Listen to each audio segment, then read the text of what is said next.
সাহস করে দুধ চিতই বানিয়ে ফেললাম। আলহামদুলিল্লাহ, পারফেক্টলি ডান। বাসায় গেস্ট এসেছে, ভাবলাম পিঠা বানিয়ে খাওয়াই, দেখি কেমন হয়। তাই সাহস করে বানিয়েই ফেললাম। শুরুতেই দুধ জাল হতে দিয়েছি। এখানে 2 লিটার দুধ আছে। পাশের চুলায় গুড় জাল হতে দিয়েছি, খেজুর রসের বাটালি গুড়। দুধে এলাচ, দারচিনি ও তেজপাতা দিয়ে দিয়েছি।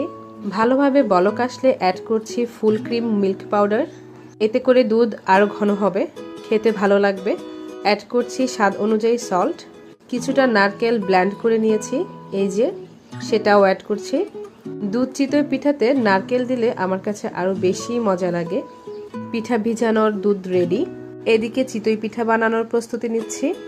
পারফেক্টলি চিতই পিঠা বানানোর রেসিপি আমার ইউটিউব চ্যানেল অ্যান্ড ফেসবুক পেজে দেওয়া আছে। পিঠা বানানোর প্রিপারেশন কমপ্লিট। এই যে 2 চুলায় 2টি মাটির খোলা বসিয়ে দিয়েছি। ঝটপট পিঠা হয়ে যাবে ইনশাল্লাহ। আমার কাছে খুবই সামান্য চালের গুঁড়ো ছিল, এতই সামান্য যে 10 থেকে 12টি পিঠা হয়েছে।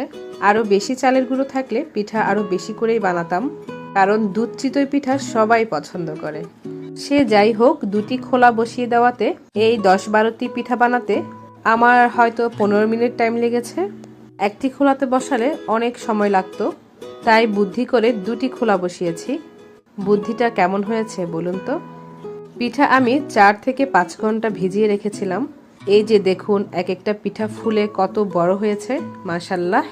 পিঠা এত ভালোভাবে দুধ টেনেছে, তোলার সময় পিঠা ভেঙেই যাচ্ছিল।